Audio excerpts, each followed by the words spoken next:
வணக்கம் தமிழர்கள் அனைவருக்கும். என்னடாப்பா இந்த விஜய்க்கு சப்போர்ட் பண்ற வண்ணுவ கடவுளையா எதை நோக்கிடா போய்கொண்டிருக்கீங்க? தற்கொலை கூட்டமாக நீங்களே உங்களை அடையாளப்படுத்தி இந்த ஊர் உலகத்துக்கு இந்த நாட்டுக்கு காட்டி கொண்டிருக்கீங்க. இந்த விஜய்க்கு பின்னால் பிடிச்ச நம்மளோட சகோதரங்கள் உண்மையில கேலியா கிடக்கு, மிகவும் ஒரு நகைப்பா கிடக்கு.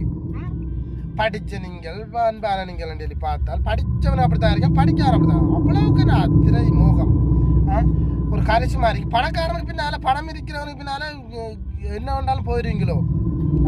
தமிழ் தேசியம் என்று சொல்லி வீடு கொண்டு ஒழும்பி கஷ்டப்பட்டு ஒரு தமிழன் ஆளணும் என்ற நிலைப்பாட்டுக்கு உயிரை கொடுத்து கத்தி தமிழ் தேசியம் எழுந்து வரும்போது அதுக்குள்ள வந்து குறுக்க கொண்டு பாரா. இந்த கௌசிக் வந்து அப்போ என்ன ஒன்றுன்ற மாதிரி கௌசிக்கை கொண்டு இறக்குறார்கள்.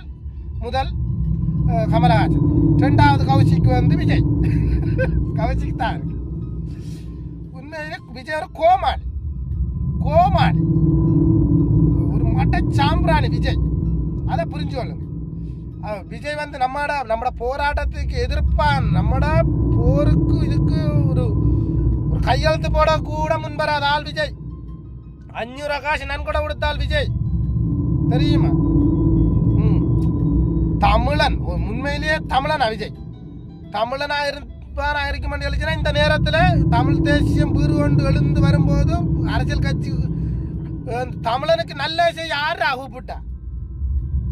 நம்ம கொத்தா கொல்லும் போதே வந்து தமிழன் வந்து சாதி மதம் அடிபட்டு பிரிபட்டு கிடக்கும் போது அவன் பிழைப்பை பார்த்தவன் இன்றைக்கு தமிழ் தேசியம் குறிப்பாக விழுந்து வரும்போது அதை புரிஞ்சு கொள்ளுங்களா? அந்த விஜய்க்கு சப்போர்ட் பண்ற ஆக்கள் விஜயெல்லாம் படுதோல்விதான், விஜயெல்லாம் படுதோல்விதான் அடைய போறார். அது வேற விஷயம். ஆனா இருந்தாலும் விஜய்க்கு எல்லாம் சப்போர்ட் பண்றது நியாயம். ஒரு மனச்சாட்சி உள்ளவன், மண்டை கூட நல்ல அறிவிருக்கிறவன் விஜய்க்கு சப்போர்ட் பண்ண மாட்டான்.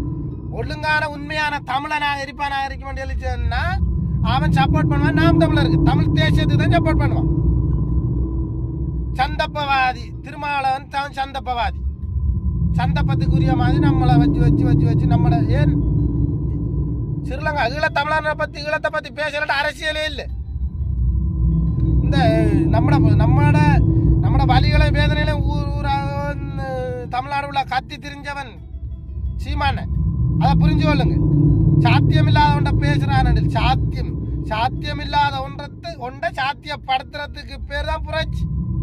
அதை வந்து பேச வச்சு அதை நடைமுறைப்படுத்தி நிறைய இளைஞர்கள் எழுச்சியை உண்டு பண்ணி வெளியே கொண்டு வந்தவன் செந்தமிழன் சீமானன். அப்ப ஒரு உண்மையான தமிழனாக இருக்க முடியல அண்ணன்